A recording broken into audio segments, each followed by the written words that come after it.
Good evening. Welcome to the Monday, March 8, 2021 meeting of the Westerville City Schools Board of Education.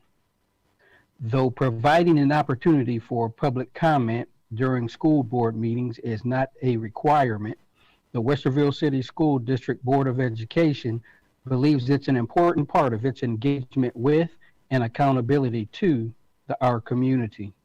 As part of our mitigation efforts to slow the spread of the coronavirus, and in the spirit of maintaining an opportunity for our public to participate in these virtual school board meetings, we are offering interested persons an opportunity to submit written public comment.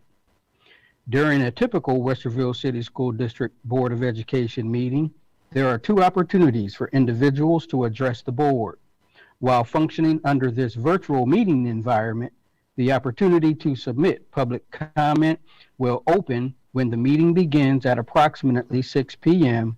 and close shortly after each public comment section is reached on the agenda. Per Board Policy 0169.1, each statement made by a participant shall be limited to 5 minutes in duration. When submitting your comments through the provided forms, we ask you to please keep your comments professional, avoid the use of inappropriate language, and refrain from identifying individuals by name in the event of a comment.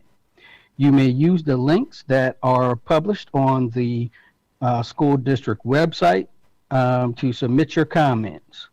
All comments submitted become a matter of public record and are subject to release under Ohio law and the Federal Freedom of Information Act. As with in-person public comments made during a traditional school board meeting, members reserve the right to respond immediately or withhold comment in order to conduct appropriate research and follow up with the speaker at a later time. Thank you in advance for your understanding and cooperation. And with that, our meeting will come to order. Ms. Marshall, would you please call the roll? Mrs. Ottman? Here. Mrs. Davidson? Here. Mr. Velardo? Here. Dr. Nestabaker? Here. Mr. Bell? Here.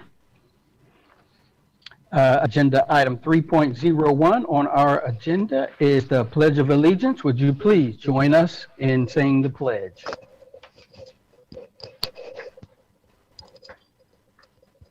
Pledge allegiance to the flag of the United States of America and to the republic for which it stands, one nation, under God, indivisible, with liberty and justice for all.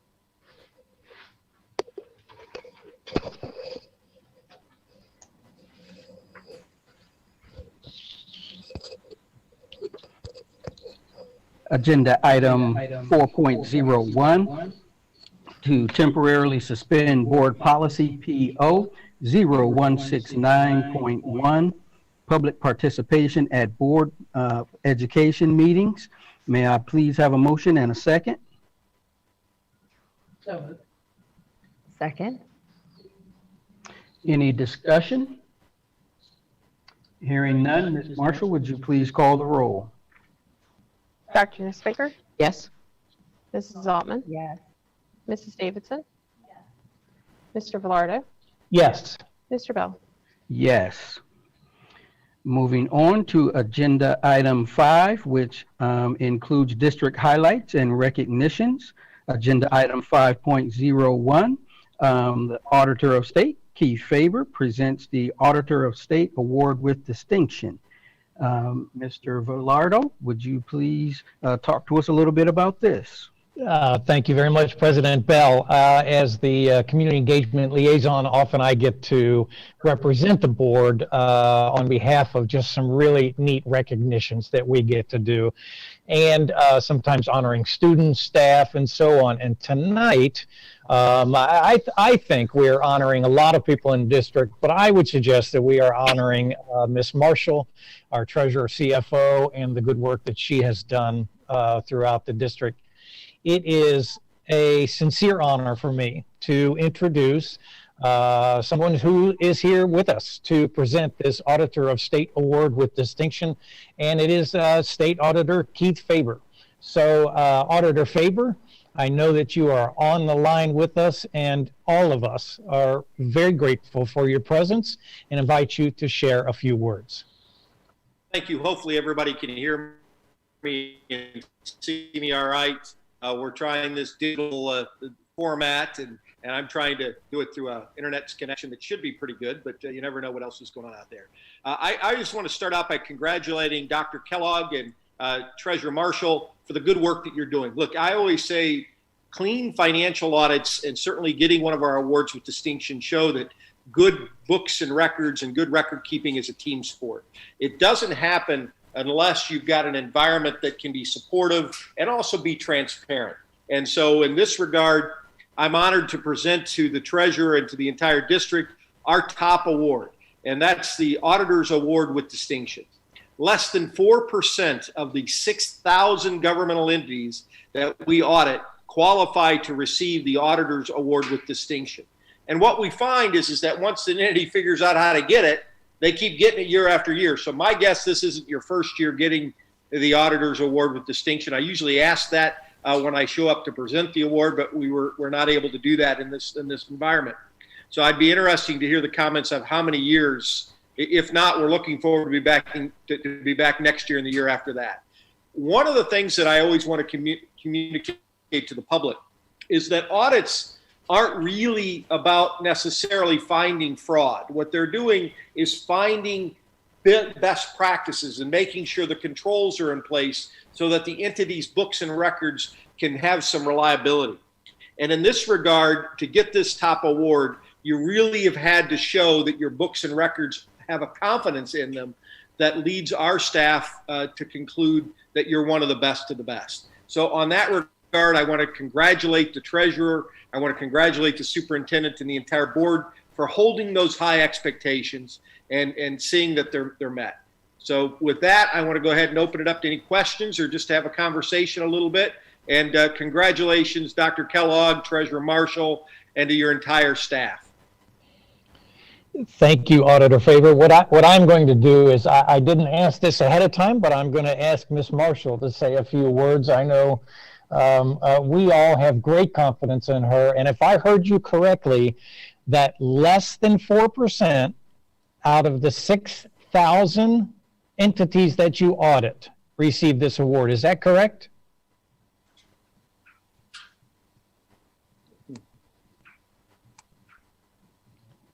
I'm sure it is correct. So, Ms. Marshall, if you'd like to share a few words about yourself and your team and so on. Yes, thank you, Mr. Velardo. So, sorry, I hear myself in an echo. First, I want to thank Auditor Faber for joining us for our board meeting night. I know he's very busy, and for him to take the time out of his evening to join us is very important to us. So thank you for that. Yes, and it's exciting. So this is our 9th consecutive year that our district has received this award, which is a huge accomplishment for any district. And Westerville really is a special place. And I thank the board for helping us set those high expectations and expecting excellence out of our audits. And so we hope to provide that in all the years to come. And I just want to thank all of the staff members. I don't think people realize that it's not just about the financials. So the audit touches everything from the buildings up through the treasurer's office.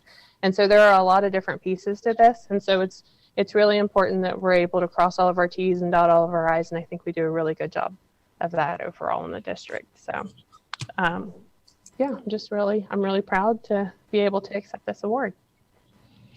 That's tremendous. Auditor Faber, you froze there for a moment.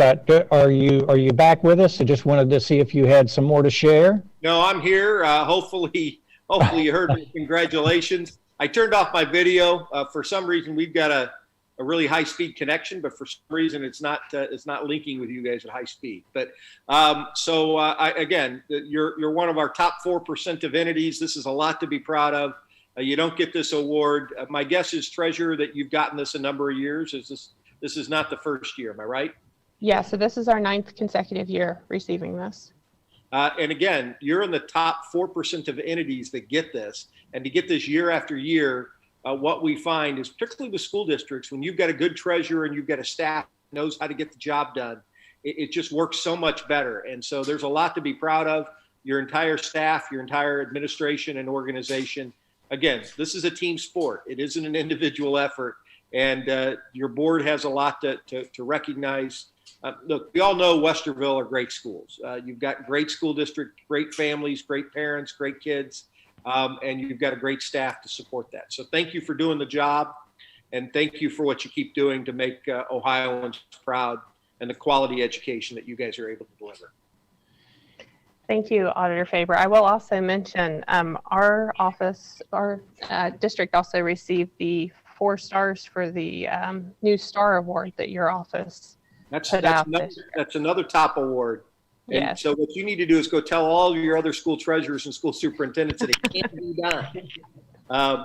Absolutely. And it was funny as the board president was going over the introduction here about public comment. You know, that's how you get 4 stars, by making sure you invite your public to participate, keeping good records when they do, and being responsive when people do that. And so I know we pushed real hard for the legislature to allow, particularly during COVID, these online meetings, because we were confident that districts could record them and could do all the things to make it work well. And candidly, across Ohio, we've seen them done pretty much flawlessly like you're doing tonight. So thank you for taking the extra time to set it up and doing the job right from the start. Thank you. Well, thank you, Auditor Faber, for being here with us. It really does mean a lot that you are here with us. And I would say to you, on behalf of the board, next year, when we're in double digits, we would like to see you here. And I think that the superintendent would be happy to provide cupcakes if we go for 10 years straight. Am I right, Dr. Kellogg? Well, since we've already exceeded Jordan's 6 and Brady's 7 Super Bowls with our 9, yeah, I'll bring cupcakes if we hit 10. Thank you. And you know what, Westerville, my condo is just down the road from you guys, so it's easy to get there. And we're happy to be there whenever, however. Cupcakes or no cupcakes. You know, oatmeal cookies are good too, Superintendent. I'm happy to buy it. But it's great to be here with you. And again, thank you for the quality education you guys are providing. I know this COVID year has been interesting. Superintendent, are you guys back in person yet? Today was our first day full in. So if you stick around, you can hear my report and our update. You may have other things to do because you're a busy person, but today was our full day in. It was a great day for us. Well, my kids are 13 and 15, and my wife just left to pick up my daughter from 8th grade softball practice, which just got done. And I think my job, I'm told, is to make sure that there's food when my daughter gets home to eat. And so I've got my schedule's crazy, and so I usually try and do Monday nights here at home, and then the rest of the week I'm traveling here in Columbus. But it's so I'm going to try and do my dinner obligation tonight. So I'm going to leave you, but it's great your kids are back. Hopefully it went flawlessly, and it can be done safely. I assume your teachers had access to the vaccines that wanted them, which is good. But my kids have been in person since August. They went back in person and have gone in person, other than a little bit of quarantine when my wife, who happens to be a college math professor, who is not in person. She's teaching from home, which is why I know our internet's generally high speed, because she's doing these every day, all day. And some reason it doesn't work for me, but it works for her. But our kids have not had any problems the entire time. They had to quarantine. My wife actually got COVID, and so we all quarantined for about 3 weeks. And I don't think the kids got it. I didn't, but it works pretty seamlessly. And it's important to get the kids back into school to maintain those educational standards that Westerville's known so much about and so much for. So I appreciate it. And if we can be helpful at all, Treasurer, you know how to reach us. I assume you all know Tori. Tori, she's on the call. And if she can ever be helpful, she's our customer service representative. And if you ask her what kind of customer service I expect her to give, she had better answer that question correctly. Tori does. She's a rock star. So she'll remind everybody that our expectations in our office is that we provide you Disney-style customer service where you're happy, even though you may not get to choose whether we do your audit or not. We do hopefully provide you first-rate customer service. Thank you so much, sir. And really, on behalf of the board, we're just really grateful that you're here. I am going to turn it back over to President Bell. Thanks, everybody. Be good. Thank you. Okay, thank you, Auditor Faber. As we move on in our agenda to agenda item 6.01, approve the minutes of the Board of Education meeting held on Monday, February 22nd, 2021, and the work session held on Monday, March 1st, 2021. May I have a motion and a second, please? So moved. Second. Thank you. Any discussion, corrections, additions? Hearing none. Ms. Marshall, would you please call the roll? Mrs. Davidson, Yes. Mrs. Altman, Yes. Mr. Velarde, Yes. Dr. Nestor-Baker, Yes. Mr. Bell. Yes. Moving on to agenda item 7, which are our reports. Agenda item 7.01, capital update. And with that, we'll turn it over to Mr. Dorn. Would you please share with us? Yes. Good evening, President Bell. Are you able to see my screen? Yes. Well, good evening again, President Bell, Vice President Dr. Nestor-Baker, members of the board, Dr. Kellogg, and Ms. Marshall. Thank you for this opportunity to update the board on our ongoing and scheduled capital improvement projects. Tonight, I will run through several projects with updates and answer questions you may have regarding them. Mr. LaRose, Dr. Kellogg, and Ms. Marshall may also provide additional informational support to the questions that you may have and are with us again tonight. This is a robust agenda, so I will try to be efficient in my comments. We will first review a couple of projects that have been completed since the last update, then discuss current projects and finish with additional improvements scheduled for this summer. The Facilities Department operates out of multiple funding sources. The Westerville South Renovation and Additions project is being funded out of a Certificates of Participation funding source using voted permanent improvement funds over a longer time period. The COPS funds also were utilized to begin implementation of our safety projects. The image shown here on the slide is taken from the 2019 bond materials and represents the 10-year facility master planning process. The $103 million bond approved by the voters in November of 2019 is funding the first 5 years of the 10-year facility master plan.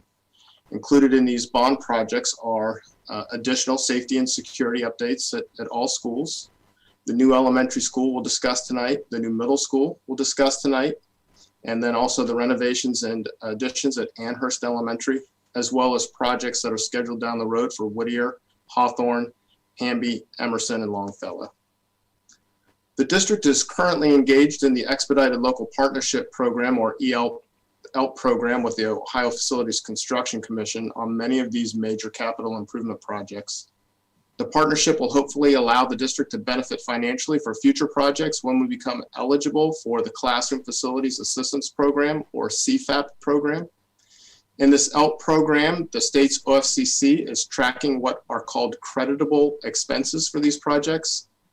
We will be credited with 35% of those creditable expenses to be applied to future projects when eligible. The second 5 years of the 10-year facility master plan, as shown on the right side of this graphic, will require its own funding source. Other funds from the voted permanent improvement funds sponsor capital equipment, vehicles, and on average about $4 million in additional building projects each year. Approximately 80% of those PI building funds go towards HVAC work, roofing, and site work projects. The general fund also supplements facilities funding on a much lesser scale. I would like to update you on a couple of last fiscal year's projects that were completed after our last update. Shown here, we see our property at 825 Sunbury Road, the former Central College Elementary School.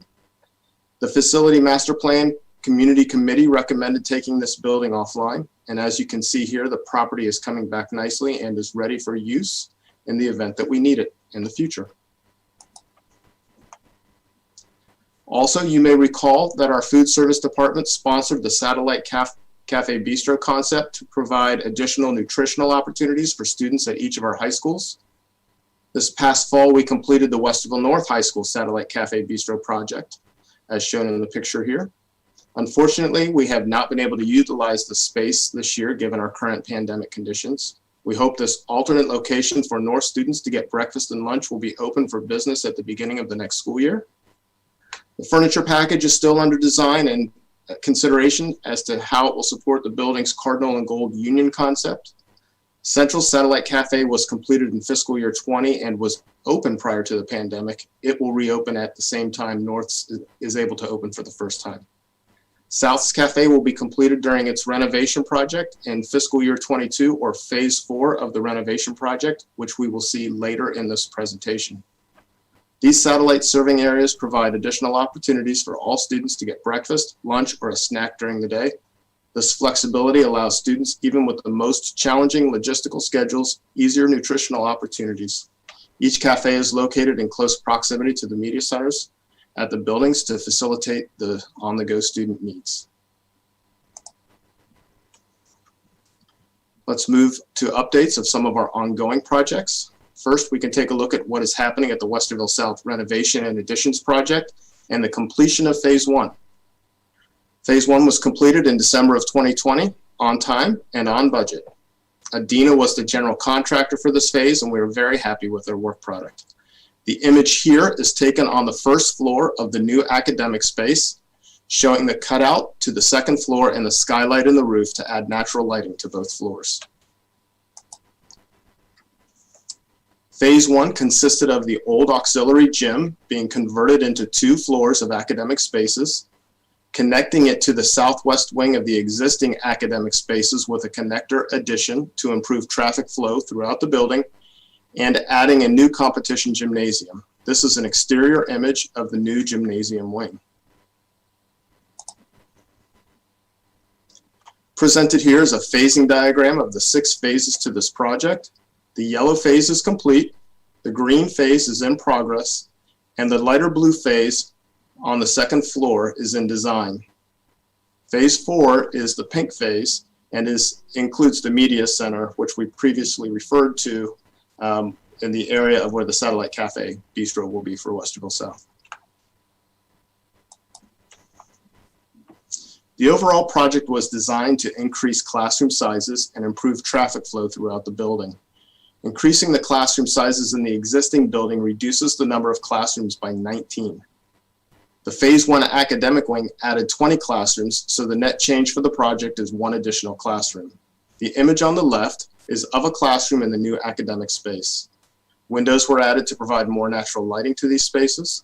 The image on the right is of the second floor corridor. With the benefit of already having exterior walls for this wing, the corridors are able to provide improved circulation benefits as well as serve as multifunctional spaces, as we will see on the next slide. Lockers were removed from one side of the hallway in the existing academic wings to widen the hallways and improve flow throughout the building. Those lockers were moved to this new academic wing. The image on the left is an example of a project-based learning area, or PBLA. This can be utilized by classroom teachers to allow for students to break out into different workspaces for project-based collaborative learning activities, as well as other learning activities. Each of these spaces are in proximity to a teacher workspace to allow for visual coverage of the spaces. The image on the right shows a first floor PBLA space located directly under the skylight. This image highlights the multi-use function of the corridors. Building Principal Michael Hinsey sent me this image last week to spotlight one of the PBLAs in use. These students were debating a short story for their humanities class when Mr. Hinsey happened to walk by.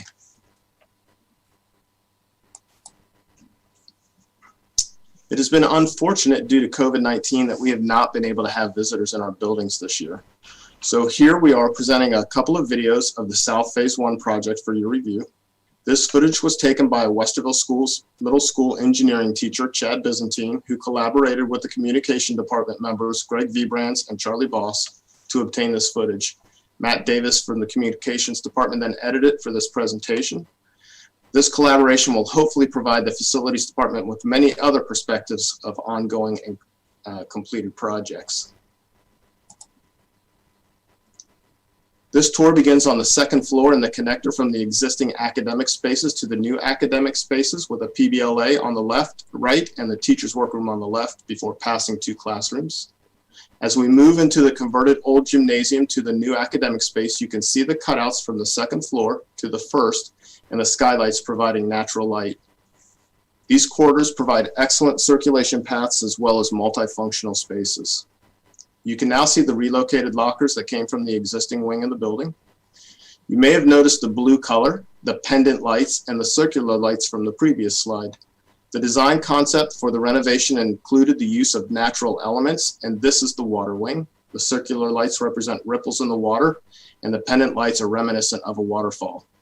In fact, there is a 2-story image of a waterfall on the floor-to-ceiling windows of the courtyard that was created by the connector. A local artist provided the image for the district's use, and the Westerville Sunrise Rotary sponsored that portion of this project.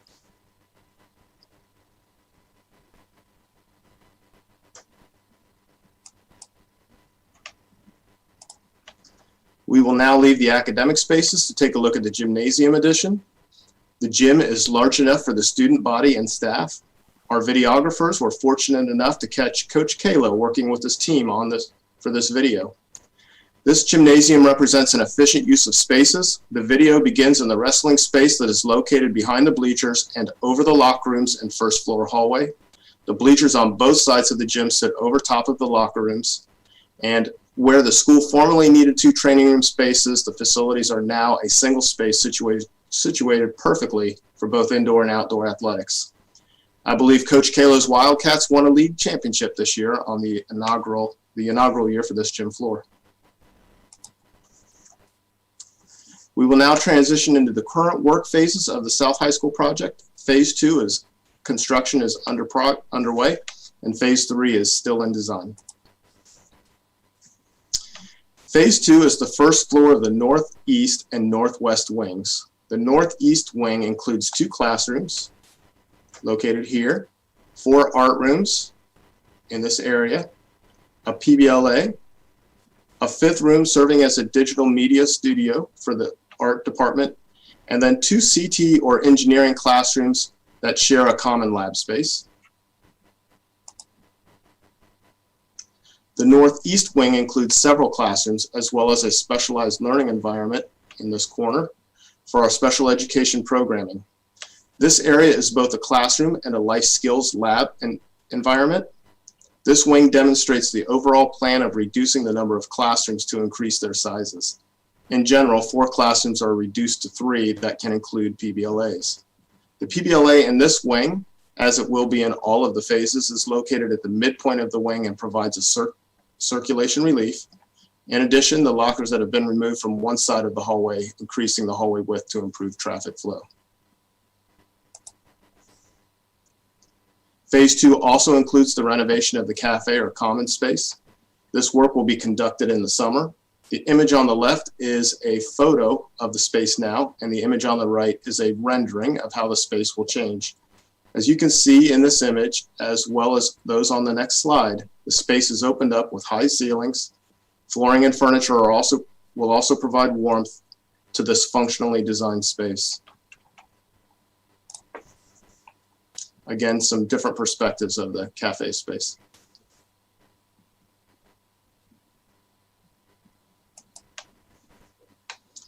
Given the age of the building, there is always hazardous materials to contend with during any project. The image on the left shows the abatement work performed by Total Environmental for phase 2. If you look closely on the right side of that image, right in here, you can see where the lockers were removed to be relocated. Abatement work was performed while students were not present, which is not a requirement, just a choice made by the district. And the abatement work was done under the full-time supervision of an environmental engineer from Gandy, a Westerville-based company. The photo on the right shows a portion of the northwest wing with all of the interior walls removed. Framing of these new walls are already underway, and that's part of the enlarging of the classroom spaces.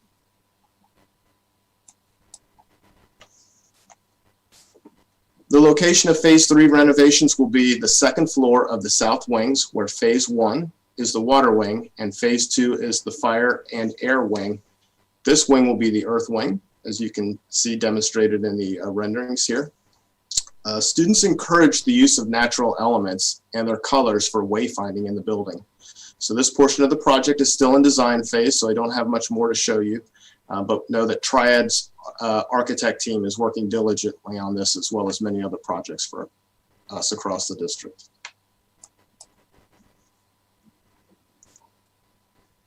This project began in 2019 and is anticipated to be completed in July of 2023. This table shows the estimated completion dates for each phase. As you can see, it's a long project, and one where each phase to start depends on the previous phase finishing. So the complications and the scheduling are something we pay very close detail to. Moving on to the new elementary. The new elementary school project is currently under construction with Robertson as the general contractor. The building has been designed by Triad for 600 kindergarten through 5th grade students. The school will be open in the fall of 22. The image shown here was taken at the very beginning of the site work for the project.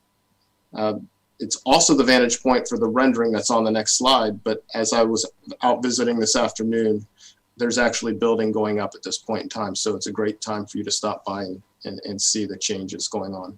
So from this perspective of the site work to this perspective is what this project is going to look like at its completion. The image on top is the front of the building, and the image on bottom is the back of the building. Looking at the front of the building, this is the office area. Can you see my cursor, President Bell? Yes. Okay. So this is the office area, and immediately above it is the media center, the main entrance, the academic spaces over here. And on the back side of the building, these are also the academic spaces. And then the student dining area, which is going to be a really cool student dining experience. This is the overall site plan superimposed on the image of Minerva Park with existing homes on the northern side, which happens to be the left side of this photo.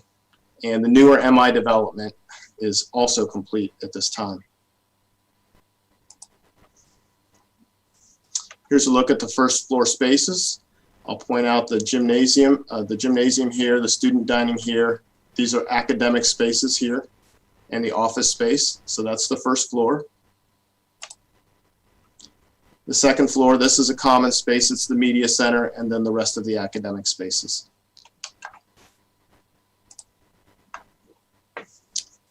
Robertson is also performing the renovations and addition at Amherst Elementary School, also scheduled to be done in the fall of 2022. Both the new elementary school and Amherst projects bids came in under the architect's estimates for the projects. This is a very good start considering all of the projects the district has over the next 5 years. The images shown here are meant to show how work in progress can look at times, but how it eventually develops into the desired product as shown on this slide.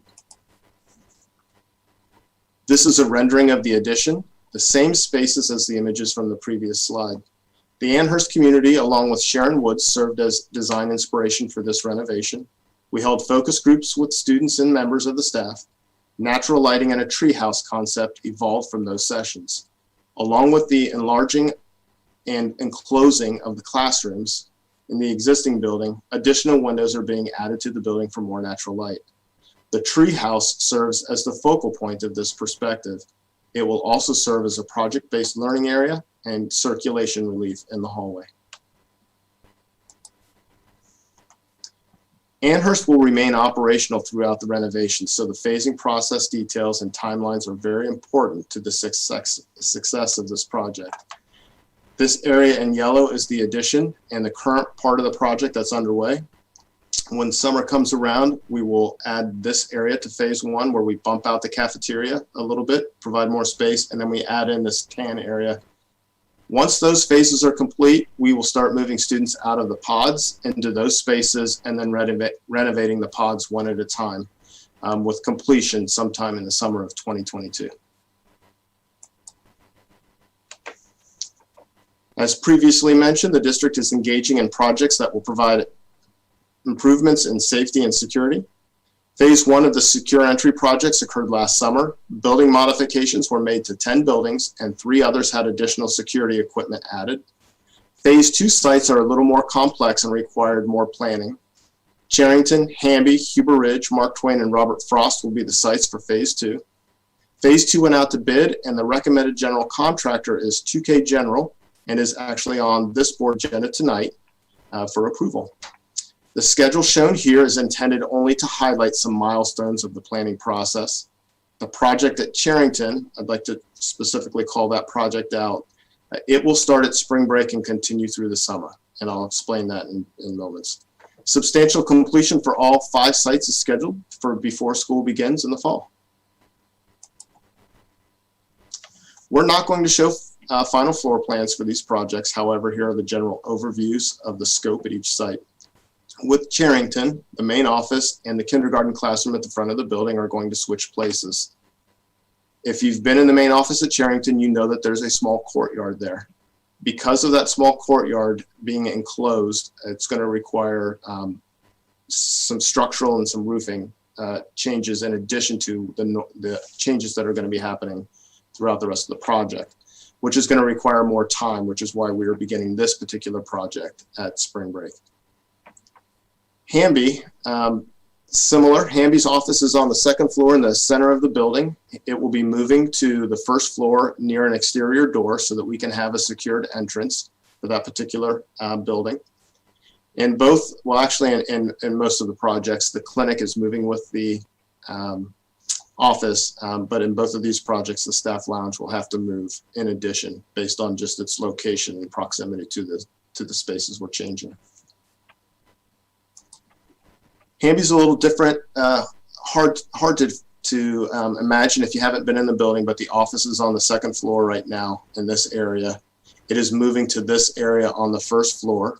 So we will actually have visitor parking spots outside the office, and we are connecting with an accessible ramp down to an exterior door to the office. So just a little bit more on Hamby there, just to help give you a visual understanding of the project.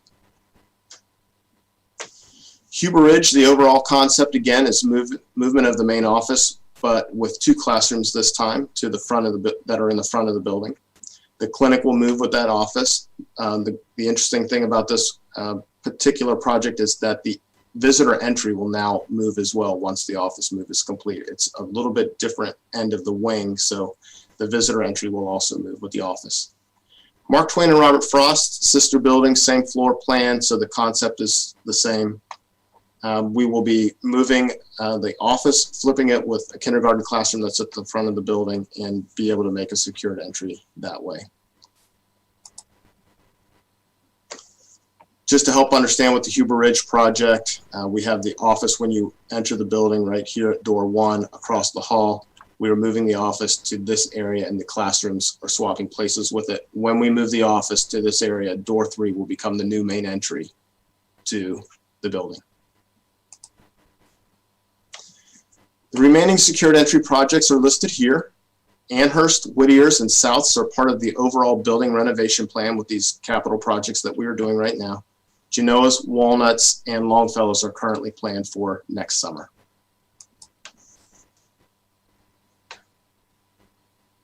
Currently in design and getting ready to be bid is the new middle school, also located in Minerva Park. The image here is of the parcel for the site from the Franklin County Auditor's webpage. This is Hawthorne Elementary School right here on the left side of the image.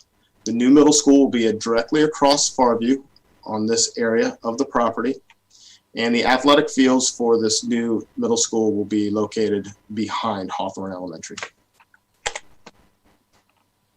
The design team at Triad, along with Osborne Engineering, are currently working on the construction documents. The board has approved the program of requirements, the schematic design, and the design development stages along the way, so we are down to the details of the documents. We anticipate this project will be underway in July this summer. So along with the new middle school, the new elementary school, the Amherst renovations, the second and third phase of the South renovation project, and the 5 secure entry projects, we will have all those major projects ongoing this summer. So there'll be a lot of work going on in Westerville, and we're really excited for it. These are views of the current design of the new middle school. The top image is the approach view from the front of the building. So if you were coming off a far view or looking from Hawthorne Elementary, this would be the image that you would see. Here we have the office area and the main entrance, this academic wing, and then the gymnasium. The image underneath is the southern facing perspective and runs parallel to the homes on Minerva Lake Road. So this perspective, this is the only part of the building that's adjacent to residential homes, and it's Minerva Lake. We have all classrooms and the media center. And one thing I'd like to point out for people in our community who haven't had a chance to see this project yet, whereas the front of the building appears to be a single story, if you look from this front of the building back, this is going from west to east, the property slopes tremendously. So this will be a 2-floor building with an upper floor and a lower floor. The upper floor is this floor that you enter the building at.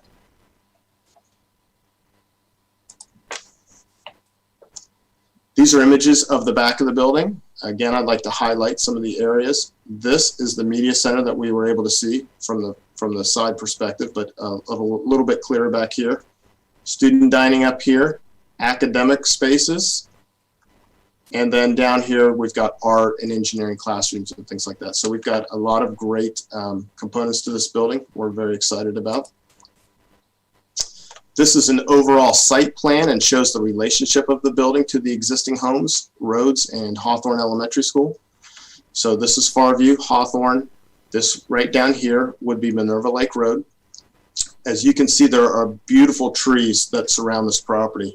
Our goal will be to keep all of those tree lines, so we don't have any intention of getting rid of those because it's just such a nice property line.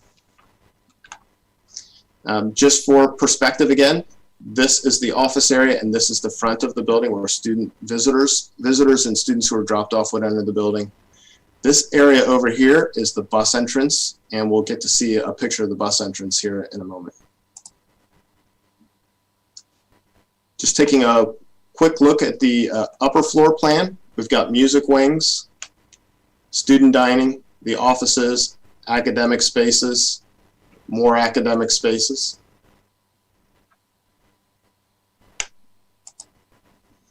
On the lower floor plan, we've got art and engineering spaces here in the center of the building, more academic spaces.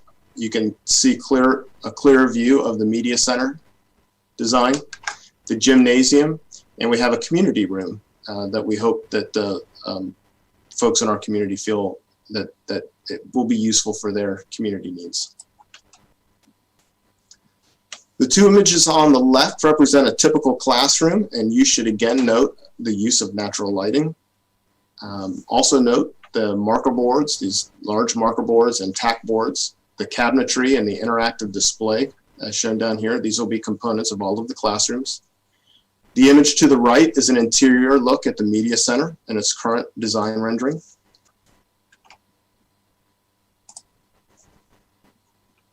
The design inspiration for this building is unity.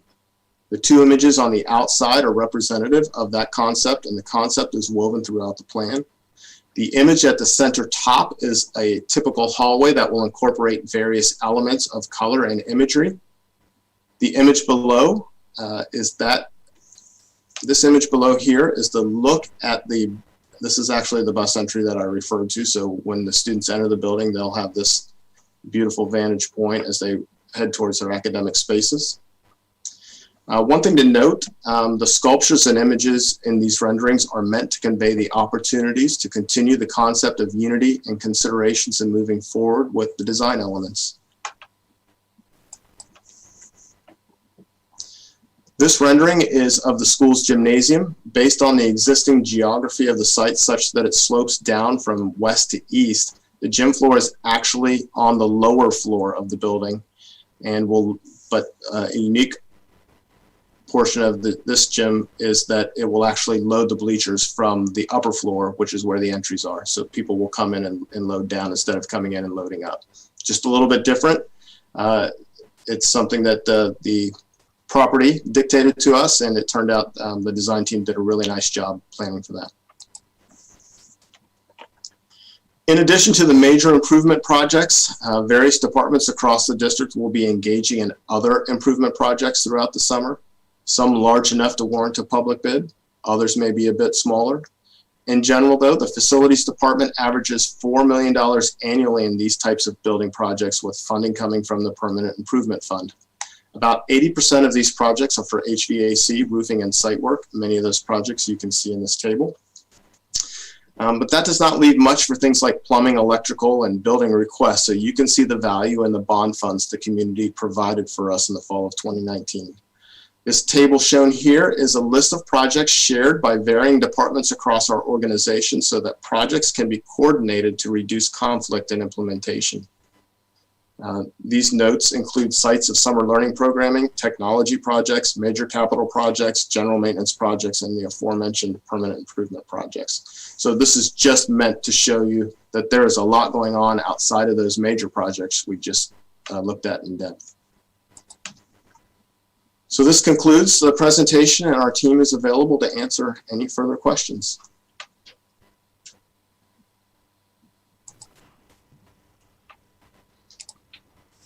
Thank you, Mr. Dorn. Any questions for Mr. Dorn or his team?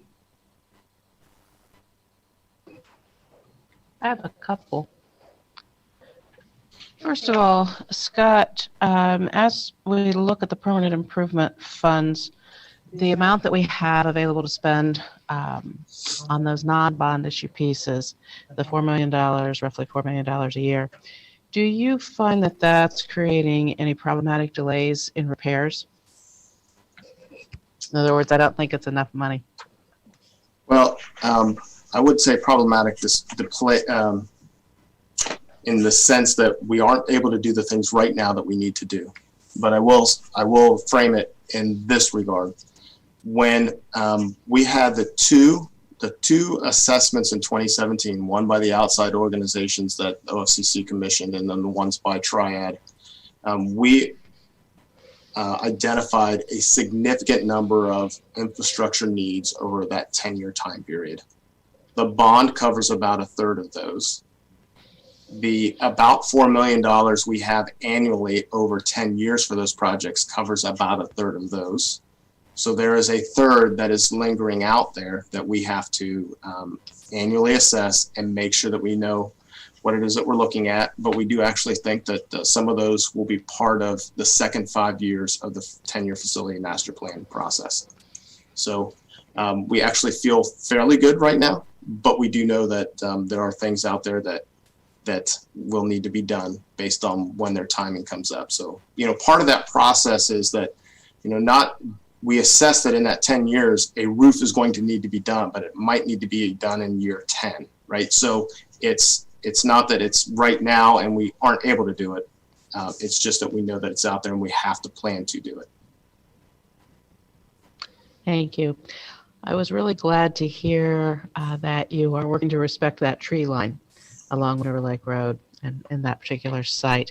And I'm wondering, are there any, I know that the trees were extremely important to the people in Minerva Park.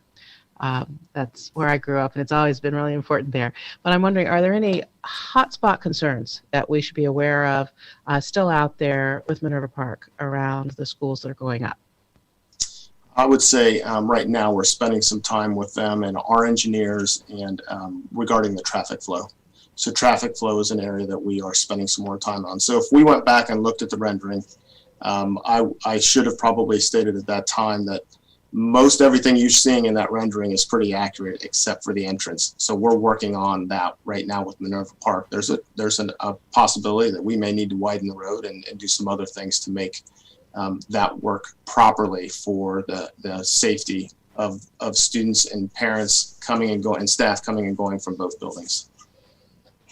And last question I have for you. Has there been, and I think we talked about this at one point a little bit, but has there been any resurrection of the idea of a satellite Westerville Public Library in either of those schools, particularly in the middle school, I think? We had some conversations early on. We have not had any conversations in the planning phase, though, of the project. Thank you.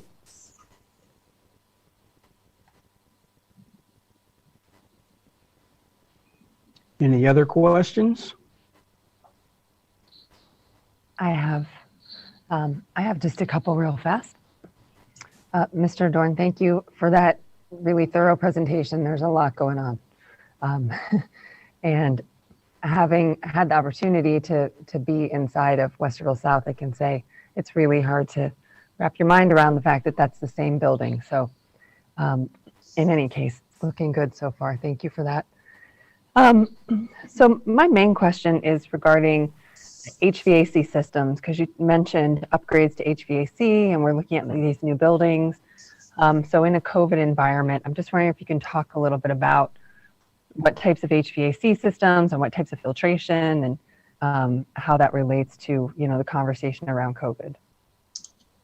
Well, the conversation around COVID, I don't want to say that it's not a focal point. The buildings have to be designed to a specific standard in the first place. So all of our buildings have been designed, or all of our projects have been designed to provide the best environment that we can. So for example, the most recent projects like Mark Twain and Robert Frost, those systems have the ability for us to push more air, which means we can use a stronger filter and so forth in those projects. So as we look through we're looking at different alternatives other than, obviously we are not going to be able to go through and change every unit in every building. We would go back to Dr. Nestor Baker's question. We would not have enough money to make it through the first summer, right? So, so we're looking at different alternatives in terms of what can we do to supplement what our systems are currently doing to make the environments maybe a little bit cleaner. But what we feel good is right now is that we feel like our environments are in really good shape and have not been a cause for concern. So that's the other side of the coin. What do we do if we haven't really had the concerns? Yep. Okay. Yeah. Thank you. I just know it's a big conversation out there around HVAC and COVID, and appreciate. I think some of the buildings are getting some more fresh air than they used to, and trying to open them up a little bit. So, thank you for that. So my other question, I guess, is just a really sort of a general question.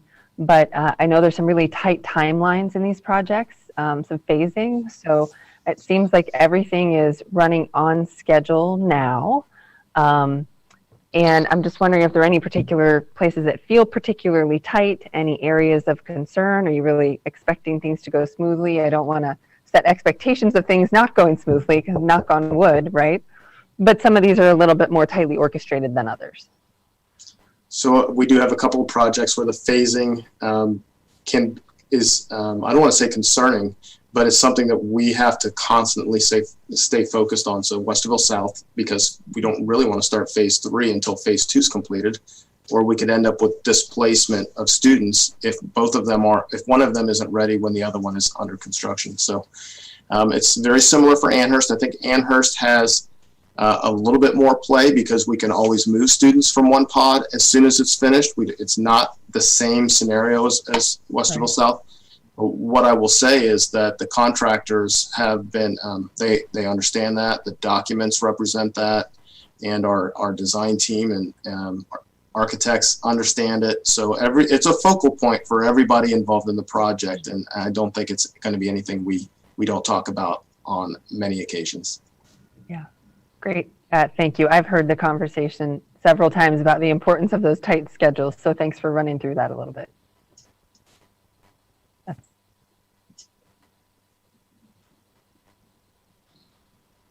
Anyone else?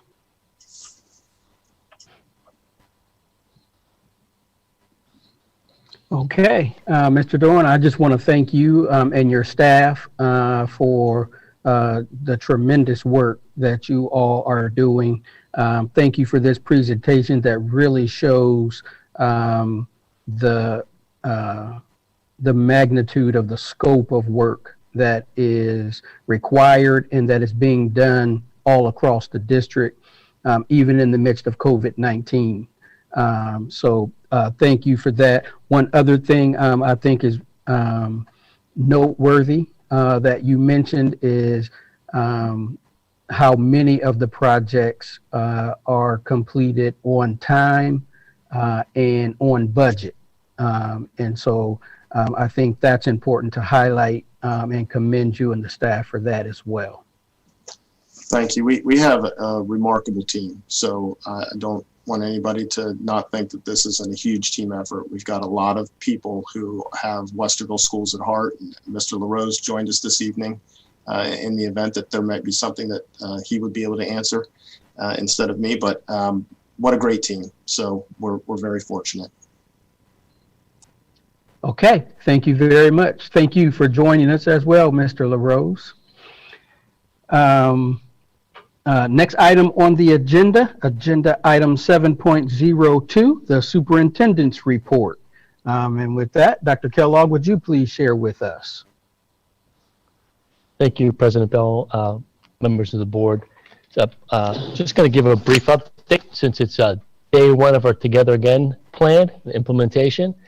I will share with you that since the development of the plan, I've blocked out time on my schedule on a regular basis to get out of my office and get around the schools, and have been going around bugging people as we've gotten ready, and just cannot share the great joy with which I've watched people put their thinking to work and to get us ready for today. Today, I actually visited 6 different buildings and got a chance to see things in action, so to speak, and it was a good day. We actually distributed most of our district administrators around to buildings just to be on site to help out, canceled our plans for the day and got out and about. And as I talked to our folks, things were very positive. So good first day. I want to share a couple of things with you. So Jill, if you'd pull up a slide deck. So just a couple of quick things. One is I'm not going to, I don't have as many pictures as Mr. Dorn. I'm a little envious of the number of pictures he had. But I did want to share just a couple pictures and then some resources. So to give people an idea, here's some of the major areas that we talk about. So in this upper left-hand corner, it looks like a really, really large classroom or a gym that doesn't look a lot of fun. It's actually a cafeteria. So in many cases, in order to get to 6 feet at lunch, our schools have flip-flopped uses of their buildings. And in this case, this is a gymnasium that has been flip-flopped into an eating area with individual desks so kids can be 6 feet apart. On the top right, you can see that's not quite where Central is today with their lunch. I was actually there for the lunch period today, but they have students spread out in dividers. They're actually using a balcony area with individual seating and have them all spread out. I was there for their big lunch period today. Kids doing a great job, physical distancing, keeping their masks on, and getting lunch. So we know the cafeterias were a big question. We pushed hard to get to 6 feet to keep our kids safe. People have done some inventive stuff that gives you an idea of how some of that looks. Classroom spaces, of course, is the other area, and you can see 2 examples, one on the left and one on the right-hand side of how we've spaced out classrooms. What's really kind of fun is in most classrooms, the floor tiles are all 1 foot square, so it's easy to find the 3 feet or more to spread the desk out. You just have to count the floor tiles. So you see how we've spread those out to make sure that we're at a minimum of 3 feet. And many classrooms, we've been able to spread things out more. We've moved some furniture out of the way, redesigned those spaces. Those seem to be working well. And as you can see, there's a hallway there too, where we're still using those markers, walking on the right-hand side, left-hand side to keep our traffic flow and keep kids apart as best as possible. So we have redesigned lots of spaces. I'll share with you from our website some videos you can see for each individual school that they've shared as well. So classrooms, lunches, hallways, masks, physical distancing, washing hands, all that still baked into what we do. And kudos to everybody who helped make this part happen. So Joe, next slide. The other area we talked a lot about was transportation. And I know the board had interest in knowing a little bit about what neighborhoods might be subject to having more than 2 students per seat. I'm going to share this list, but a lot of caution. This list is generated, and it is those neighborhoods that, based on prior ridership numbers, which would really be last year, looked like neighborhoods that, based on prior ridership, we might see, depending on the day and which route it was, we might see more than 2 kids to a seat. And I share that with caution because ridership changes. This is a whole nother year since then, and that may shift. So I could be showing names of neighborhoods today that had no problem at all, or didn't have more than 2 kids to a seat at all today. And there may be something that didn't make the list that did have that today based on ridership numbers. I did hear anecdotally that transportation seemed to feel, and our principals kind of confirmed, there were a lot more kids being dropped off at school today than riding buses, so we'll see that. So one, I share these neighborhoods with caution that this can fluctuate, can change. We're continuing to track that data to see how it's going. And the other caution is there's been a lot of conversation about those routes with more than 2 kids per seat on them. And what we need to understand is that may be the case, but that doesn't necessarily mean that there's a concern there.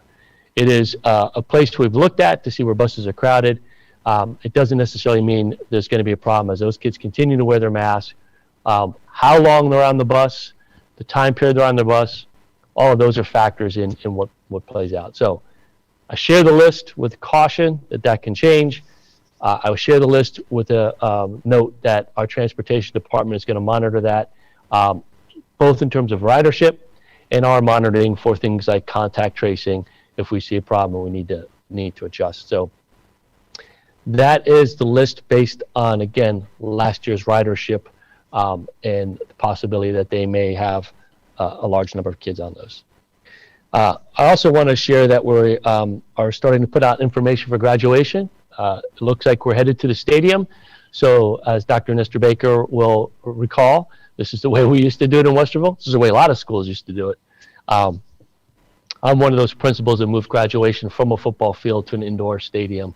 So I've been down this path. So we are making graduation plans. The governor has expanded seating in outdoor arenas. That's going to help us some. We're also looking at all of our senior events. And for example, annually with the Kiwanis Club, we've done a top 10 celebration of at each of our 3 high schools. We're going to replicate that in a different way. So we're looking at all those senior events and finding ways that we can still offer those as we head through the year. Big difference is last year at this time, we were ordered closed. This year at this time, we just have these recommendations for keeping people safe that we need to keep in place. So appreciate everybody who's been working that. We've had students involved in it and making some plans. Also on this slide deck for you, and for those watching in the audience, this is part of our website. Each of our buildings has created a video that went out last week that introduces families to what the school can look like, what those procedures might look like, cafeteria when you come off the bus. I've watched about 7 of them. Some of our principals are real hams. They really enjoy the camera and they play to it well, Dr. Tomlin in particular. Others are more camera shy, but have done an outstanding job. And they aren't very long, they don't need to be, but they do cover the major topics. I think they provide great information. Those are followed up with written information. And as I watched in buildings today, it was real clear that the instructions they provided kids last week for the half the cohort that was in helped today, and people just kind of knew what to do, and it went pretty smoothly. So if you're interested in seeing any specific building and what they're doing, click on the link and you can see the video and see the written material. So kudos to our staff for doing that. 2 things I want to mention. One is WVA, whereas the legislators have not done anything at this point to extend the allowance for a fully remote environment like we have today. our staff is looking at how we would do that if there's a need for an allowance for that in the future, but we're still waiting on that guidance as we plan and what that might look like. I think a critical question moving forward, if we do reopen a remote environment, if that's allowed, is we want to take careful consideration under what conditions would we provide that opportunity. Does it look the same as this year, or does it need some different parameters to it? So we'll continue those discussions. So right now, parents and families have been advised, schedule for next year, because we're in that process, right? Schedule for next year as if you're going to be back in the building. And as we continue to work with legislators, if the opportunity comes for a remote learning environment like this year of some sort, we'll work with our families to put that forward. But it's not that we're not planning for it. We're building it, tweaking what we've had, making sure if we have that opportunity, we can do that in the future. And the last one, and I know Reverend Velardo is going to mention a legislative update about House Bill 67 and where that is. That has some allowance for state testing. There's not a whole lot of wiggle room in there. It's not what we would hope, not as robust as we'd hope, but it has moved the House and it's moved to the Senate. So for those who are interested for advocating, it is in the Senate Committee, Primary and Secondary Education. Our locally elected Senator, Andy Brenner, is the chair for that committee, so feel free to reach out to him. So if you have interest in that, let us know if you want to know how to advocate, but that's there. And I know Reverend Velardo is going to cover some of that later this evening. So hats off to our families, students, staff, everybody I talked to. There's a lot of joy, happiness today as we return full in. Kids were outstanding with their masks and with each other.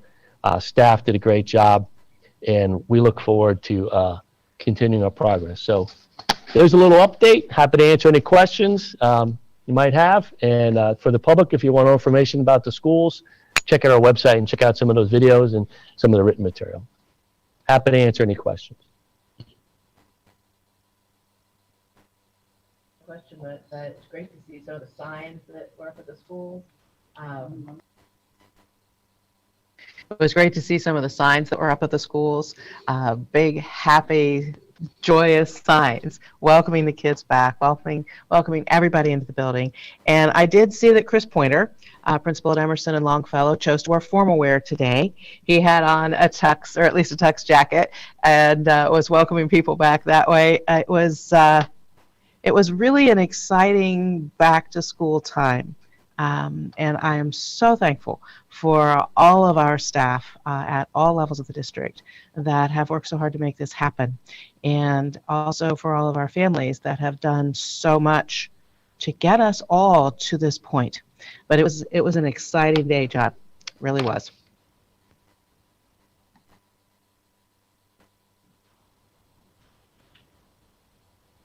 I have just a quick question, Dr. Kellogg. Yeah, I want to also just say, I know how that there's just been a ton of work that's gone into moving almost everything in all of these buildings over the last few weeks. And I think that we all know that that's involved every person in those buildings. So really, really deeply grateful for all the work that's gone into finding space to get kids as far apart as possible. And so my question is just about at the larger sort of district level and monitoring COVID. I know, obviously we've been doing that very closely all along.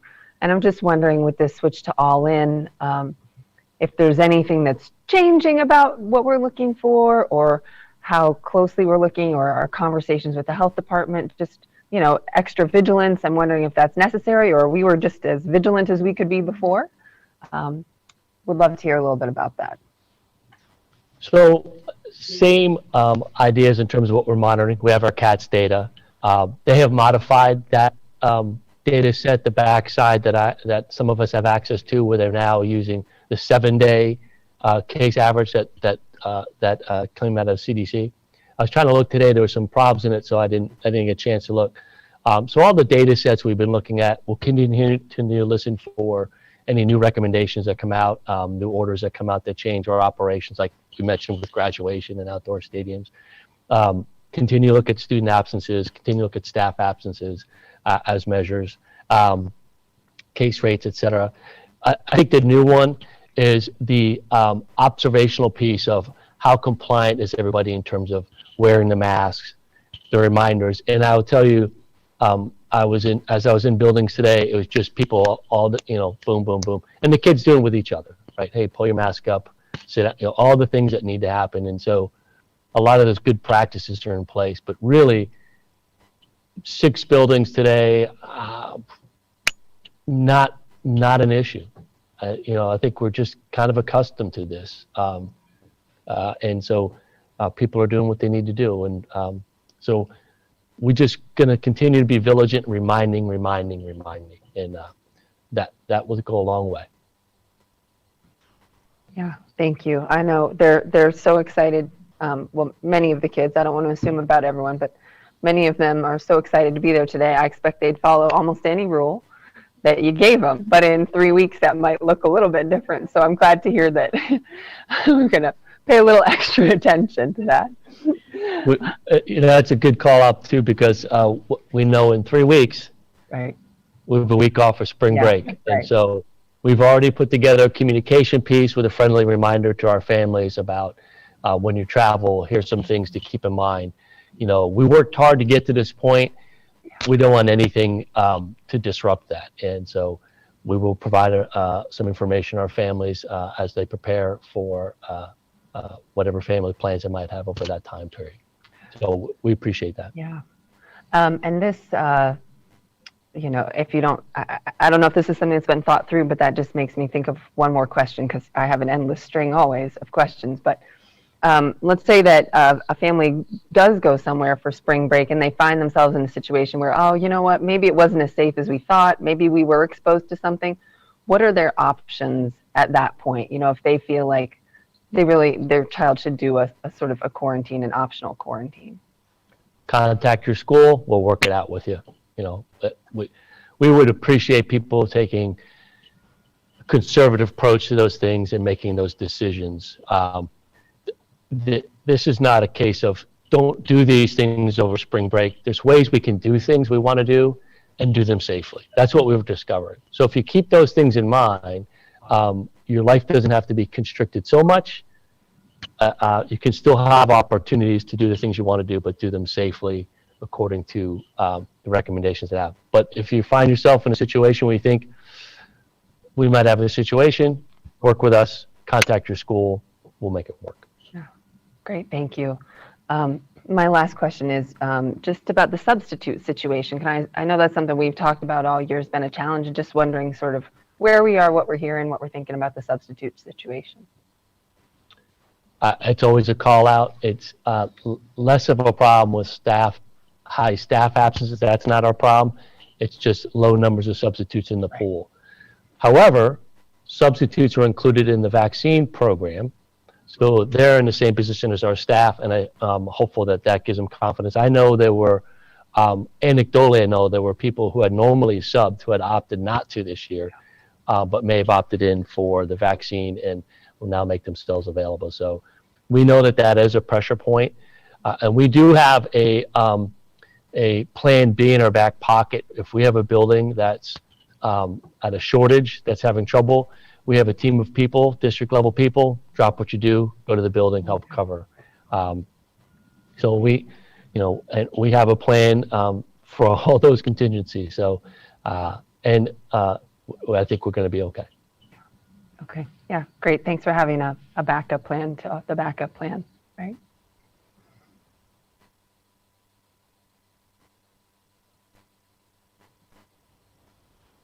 Any other questions for Dr. Kellogg?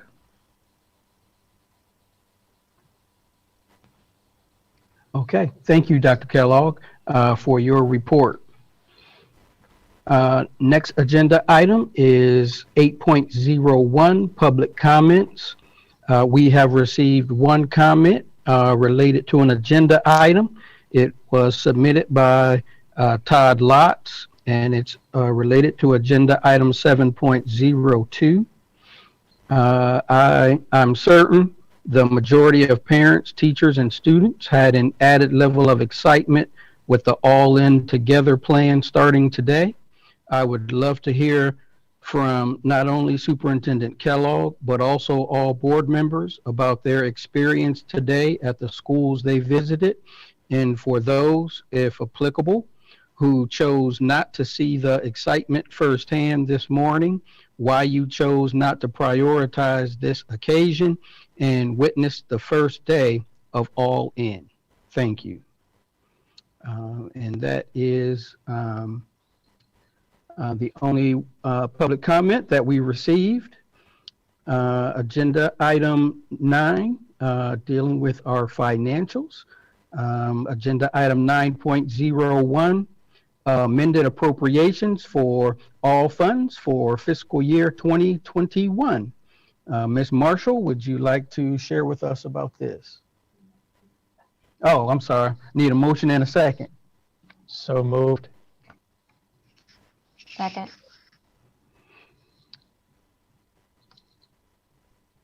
Now, Ms. Marshall, would you please share with us? Yes, thank you, President Bell, members of the board.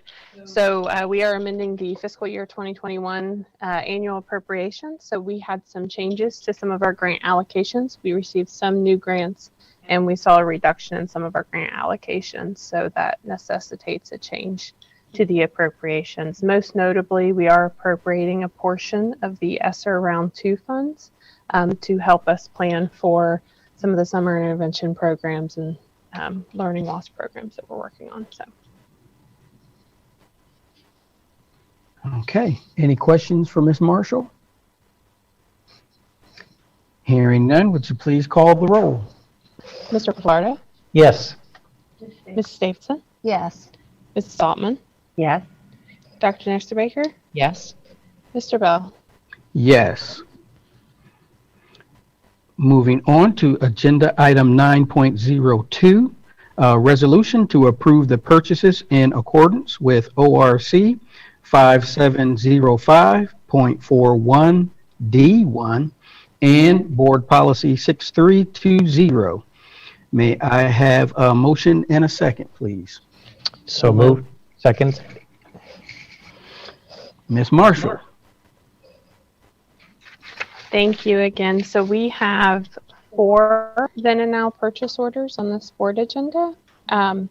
So this is a case where we have a purchase order that is dated after the invoice date. There were a couple that were just the result of previous years not being invoiced in a timely manner. So because we're in a new fiscal year, we had to close out that. And then we also had a situation where the wrong rate was charged on the original invoice. So there was a regular education rate versus a special education rate. So that's what that is.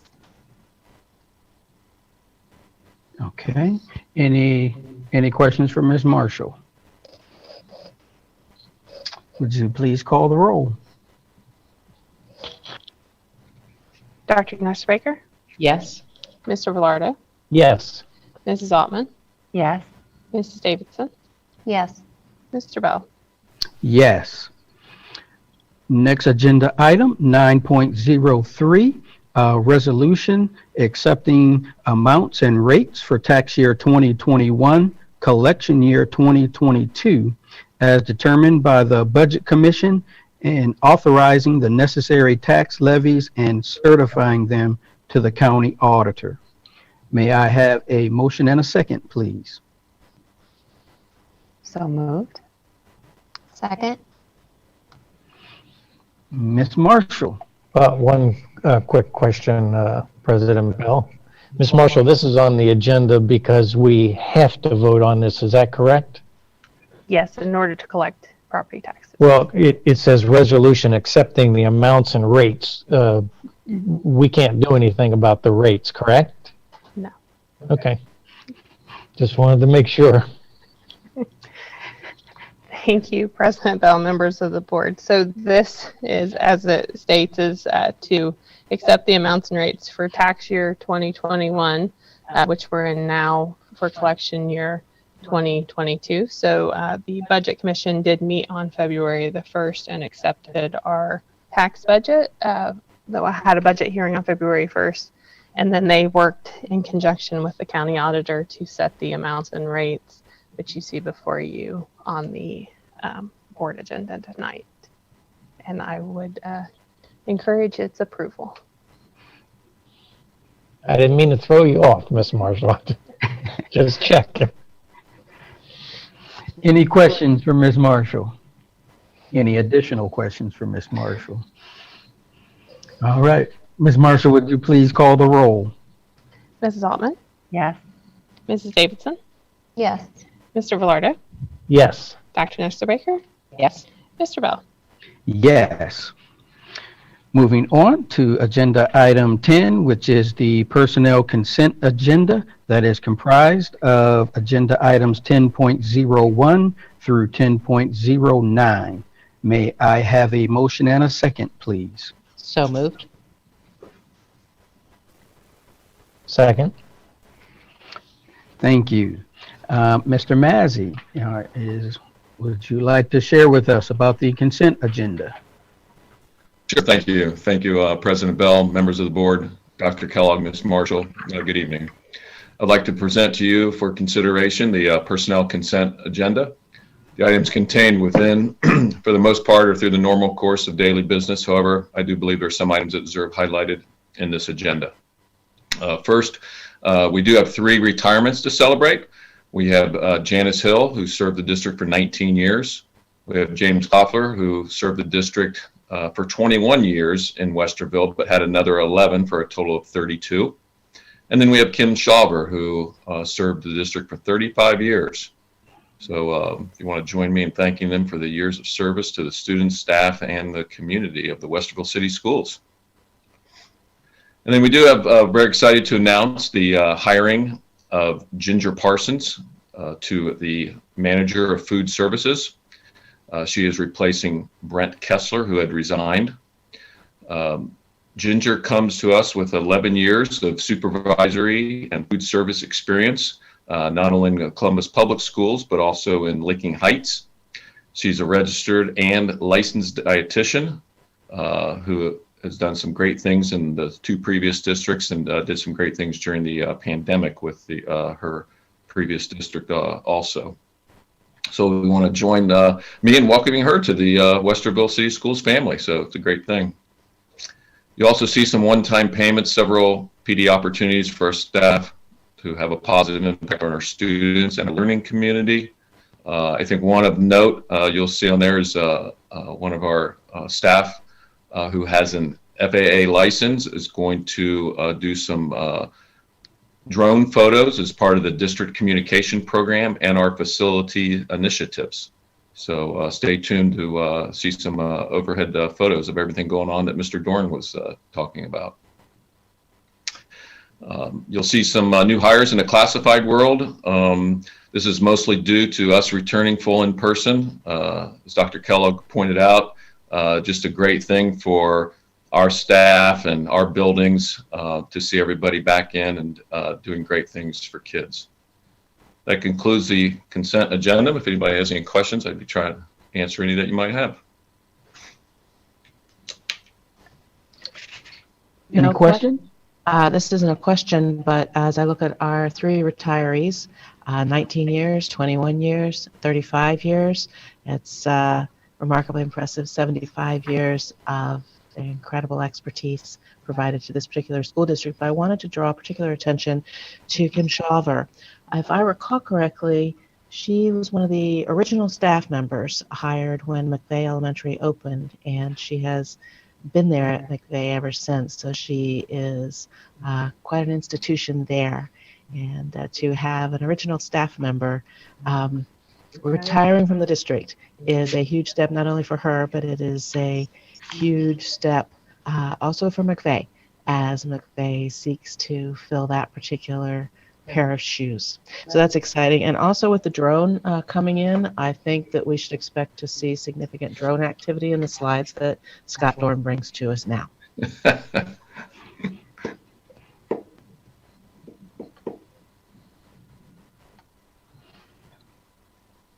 Any other questions, comments? Okay, thank you, Mr. Massey. Thank you. Ms. Marshall, would you please call the roll? Dr. Nestor Baker, Yes. Mr. Velardo, Yes. Mrs. Altman, Yes. Mrs. Davidson, Yes. Mr. Bell. Yes. Moving on to agenda item 11.01, which is the final reading, approving elementary and middle school attendance boundaries. May I have a motion and a second, please? So moved. Second? Thank you. Mr. Dorn, anything that you would like to add here? No, after the presentation a couple weeks ago, I think we satisfied a lot of the questions regarding the realignment boundaries. I do want to point out, though, that we had the neighborhood maps converted to the mapping system that we have always used in the district, just to make sure that everybody can see the consistency from one year to the next. So, but those were available on the agenda this evening.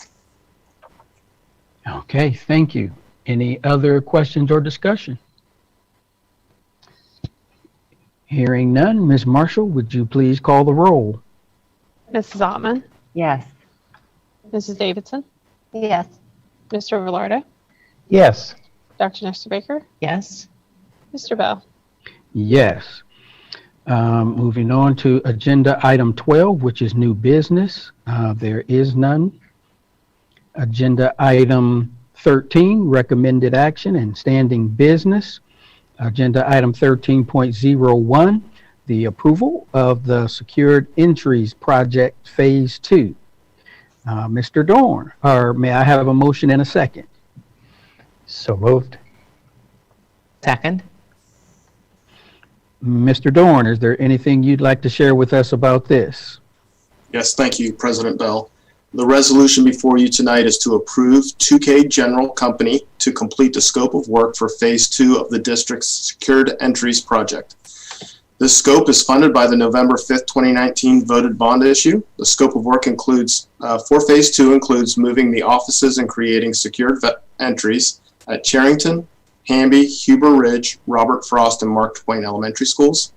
An overview of each of the scopes was included in tonight's capital update earlier in this meeting. Bids were solicited in accordance with the Ohio Revised Code on January 10th. We received 3 bids that were publicly read on February 18th. The lowest responsible bid was submitted by the 2K General Company in the amount of $1,576,000. This is about 3% under Triad's estimate, keeping the project on budget. 2K's bid includes the following alternates at Hamby Elementary School, which are the relocation of a food service storage room to the cafe and the art kiln to be adjacent to the art room. Those are both currently located in the new office space and needed to be moved. As you may recall, 2K General took over and completed the Point View renovation project for us a while back. We've been very satisfied with the work, with their work, and after Triad conducted the post-bid interview, they continue to deem 2K as a responsible bidder as well. The associated abatement work for this phase will begin under a separate contract over spring break. The remaining work to be awarded outside of this contract for phase 2 includes HVAC controls, security equipment, and installation of some office furniture required due to the reconfiguration of spaces. The substantial completion date for all phase 2 work is scheduled for August 3rd of 2021, and it is being recommended that the board accept the bid from 2K General Company as presented this evening. Okay, thank you. Any questions, comments? Okay, thank you, Mr. Dorn. Ms. Marshall, would you please call the roll? Mr. Velardo, Yes. Dr. Nestor Baker, Yes. Mrs. Altman, Yes. Mrs. Davidson, Yes. Mr. Bell. Yes. Moving on to agenda item 13.02, the approval to participate in request for proposal and RFP for electricity supply. May I have a motion and a second, please? So moved? Second? Mr. Dorn, is there anything you'd like to share with us about this? Yes, President Bell. First, I just want to make sure that our community understands that this resolution applies to only the buildings in our district that are not served by the city of Westerville. So about a third of our district. The resolution in front of you is to authorize the purchase of competitive retail electric service from the lowest responsible bid submitted to Meta Solutions for the period commencing July 22nd, or July, I'm sorry, of 2022, and terminating no later than June of 2027. Meta Solutions is a body authorized by state statute to aggregate purchasing needs of schools so as to take advantage of economies of scale when purchasing essential products and services such as electric supply. Meta will select the lowest responsible bid submitted in the response to the RFP on or before May 1st of this year. Westerville schools may then review the lowest responsible bid and corresponding term and determine if it's financially appropriate to enter into a master agreement with that provider. Otherwise, we would need to procure a supplier through an alternate process. We believe economy of scale and the purchase of utility supply has greatly benefited the district historically, and therefore it is recommended that you approve the resolution before you tonight so that the district can seek stable and beneficial costs on the purchase of electricity through this RFP. Okay, thank you, sir. Any questions or comments for Mr. Dorn? Okay, hearing none, Ms. Marshall, would you please call the roll? Mrs. Davidson, Yes. Dr. Nestor Baker, Yes. Mrs. Altman, Yes. Mr. Velardo, Yes. Mr. Bell. Yes.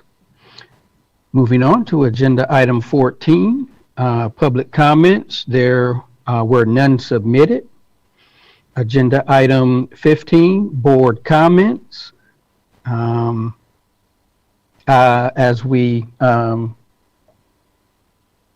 approach board comments, I have asked Mr. Velardo if he would share with us on the some updates on the recent legislation that is related to the resolution that the board passed in our meetings. So I asked if he would start us off this evening with sharing a legislative update. So Mr. Velardo, would you start us off this evening? Thank you, President Bell. Honored to do so. Thank you for asking. In my role as legislative liaison, I'm going to be speaking just very briefly to House Bill 67. This was the bill that Dr. Kellogg referenced earlier.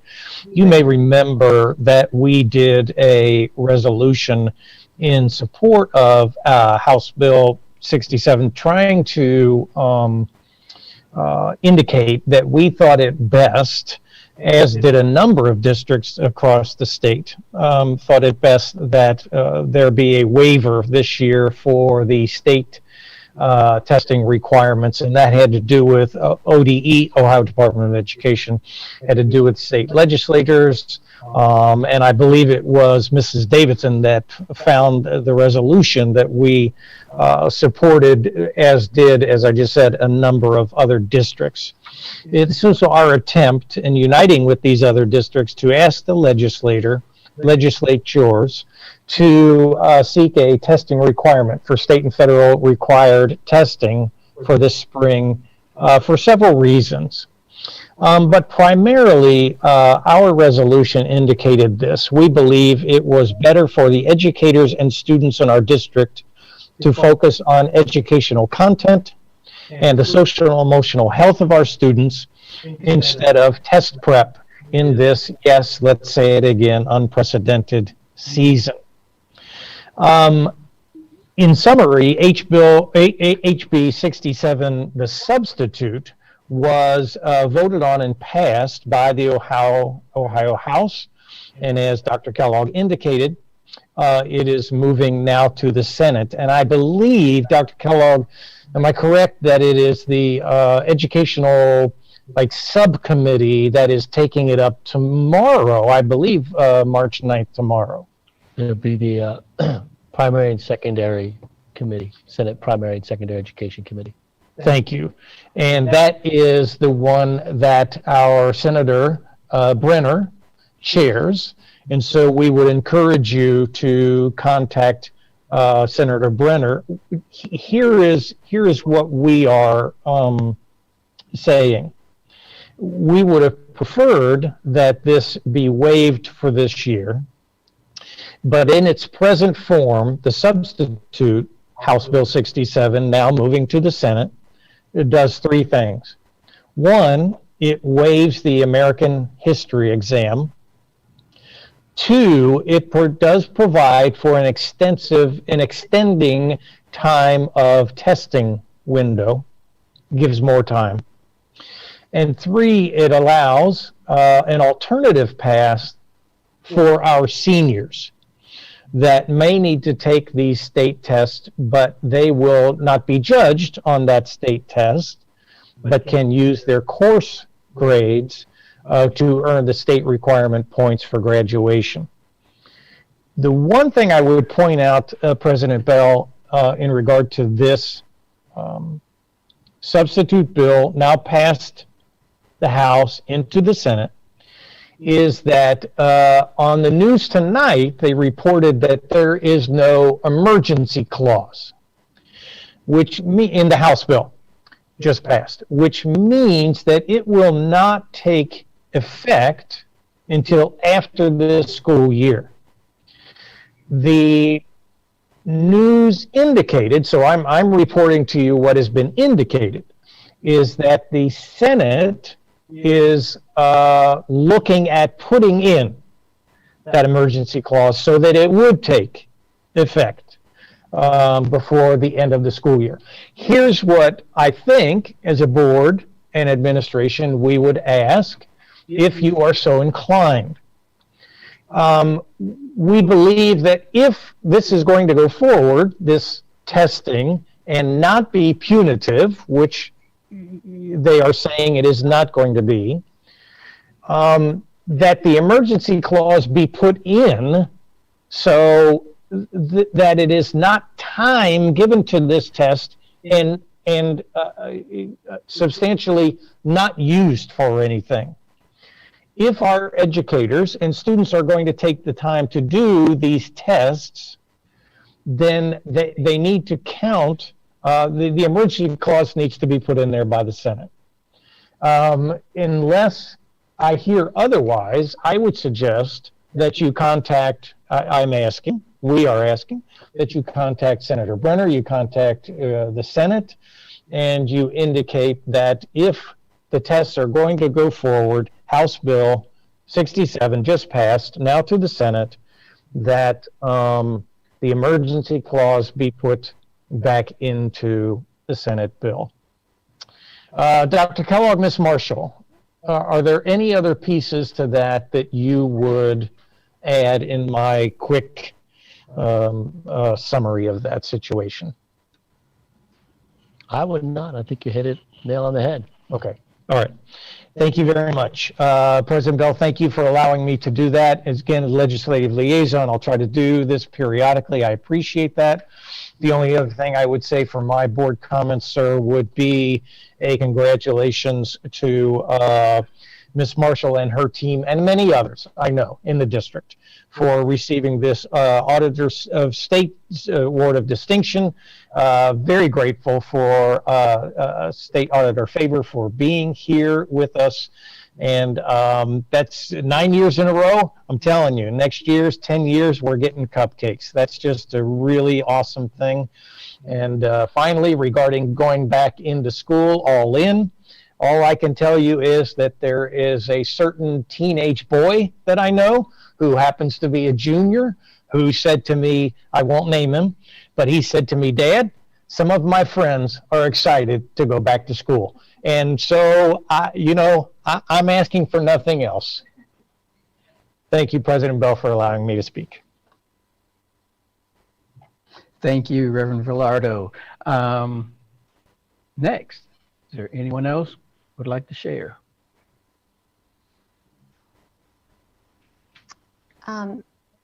Dr. Kellogg, will you share one more time with our WVA families what testing would mean for them?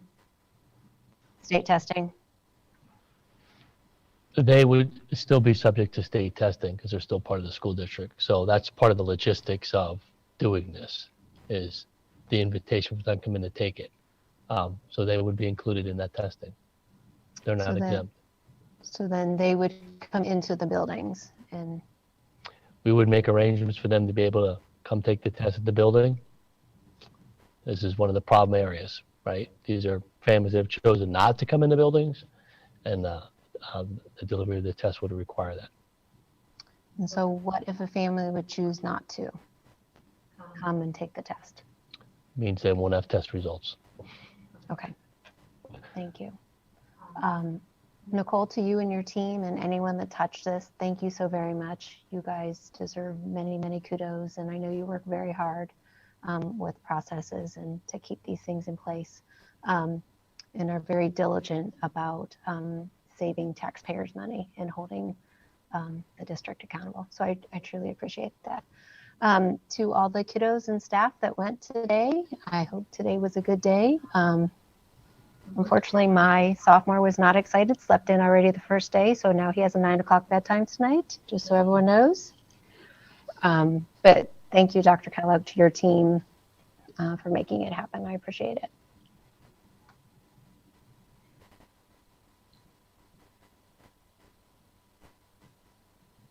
So a couple of things.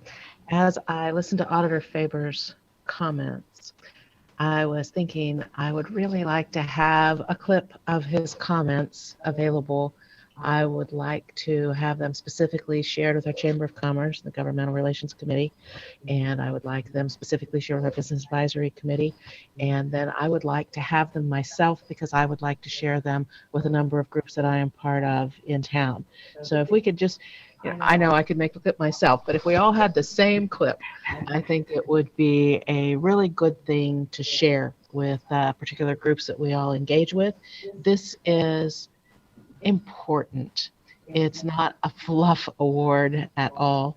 And it is an award that, while, yes, Nicole, you are spearheaded because you are the CFO of this district, this belongs to Dr. Kellogg, to every single person who works within this district. These kind of audits don't happen just because of a small handful of people. They happen because of everyone. And it's exciting, and his words, I think, are words that we should celebrate and we should share. They're accurate, I do believe, but it's always good to have someone like the auditor looking at us from the outside and saying what a fantastic school district Westerville City Schools really is. So yeah, if we could specifically share that, I would appreciate it. And the other thing I have to say is very short. I am beyond upset about the testing. We will do what needs to be done because that is the only way forward for our students, particularly in light of the fact that we are part of a school district that is part of many, many other school districts across this state. But I am deeply disappointed in the approach that the state has taken and deeply disappointed in the approach the federal government chose to take. It feels to me to be an extreme lack of understanding of our students, our staff, and this, to use the word, unprecedented time. But I won't rant and rave tonight.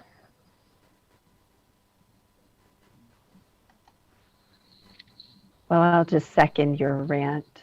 So, and again, it's been said many times, but Ms. Marshall, we know how much hard work goes into the award of distinction. And so thank you to you and your team and Dr. Kellogg and everybody who contributes to that. I just want to make note of something on the agenda that actually we went by pretty quickly today, which is the boundary realignment, right? Which is actually really exciting and a really big deal. And I just want to be grateful to everybody who was part of that. And that includes people who gave feedback, maybe feedback, hey, this is great for my family. Maybe feedback, hey, this isn't so great for my family.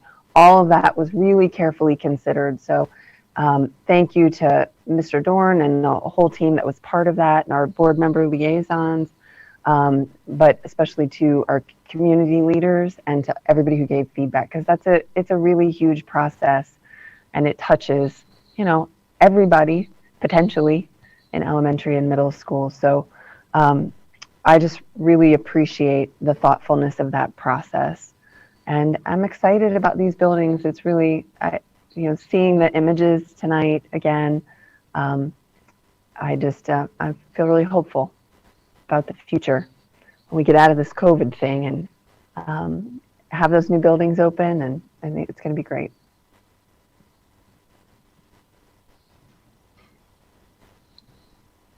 Okay.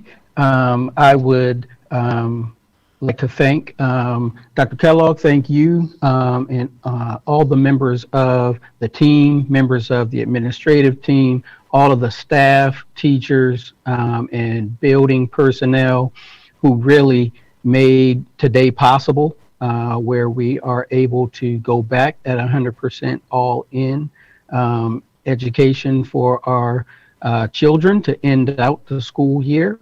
And what will be, I hope, a great way to end the year after this challenging time that we are coming through. I live in a house divided. I have one who was thrilled and excited to be back in today, and I have one that was not so much. So it was it depended on who was in the room as to what the temperature of the room was today. So I spent this afternoon as dad walking on eggshells based on who was there.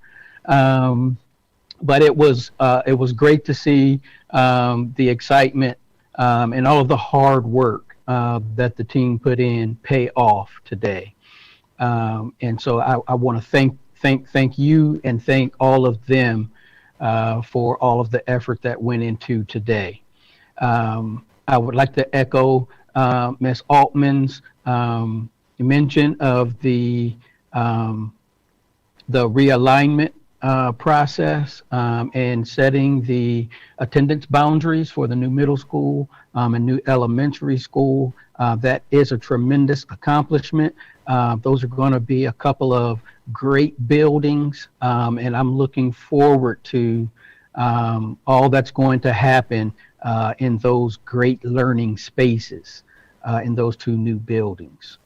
And I will close with today is International Women's Day.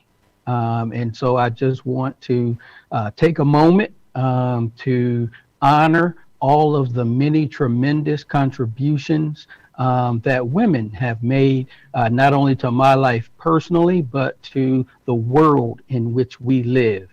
Have the tremendous honor of serving on this board in this capacity with four tremendous women that are seated here with us this evening: Ms. Altman, Ms. Davidson, Dr. Nesta Baker, Ms. Marshall. Thank you all so much for all that you do to make this a great place to live, work, and educate our children. So thank you all.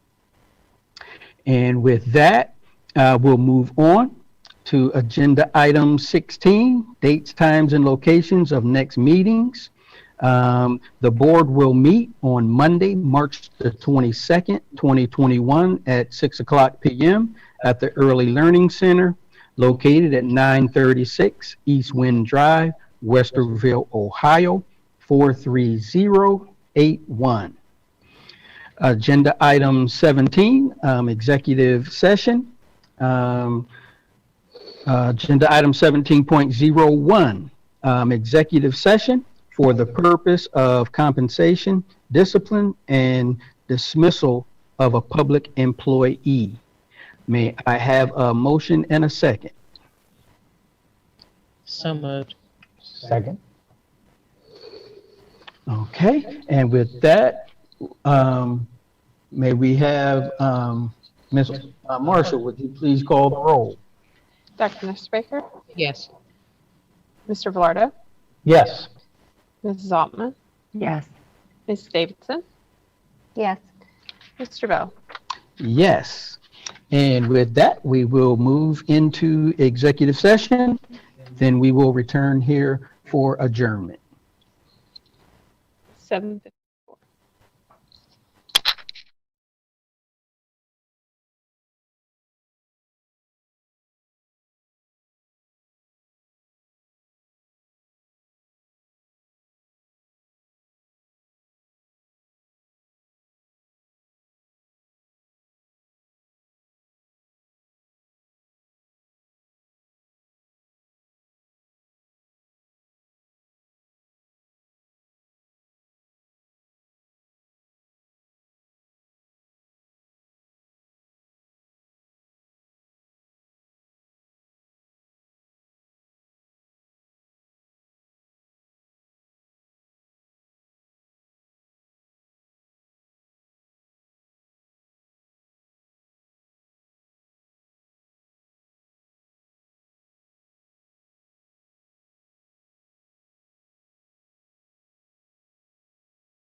Okay, returning from executive session to continue with the agenda. And the remaining agenda item is 18.01, adjournment. May I please have a motion and a second? So moved. Second. Any discussion? Ms. Marshall, would you please call the roll? Dr. Nesbaker, Yes. Mrs. Davidson, Yes. Mrs. Altman, Yes. Mr. Velardo, Yes. Mr. Bell. Yes. And with that, we are adjourned. 8:40.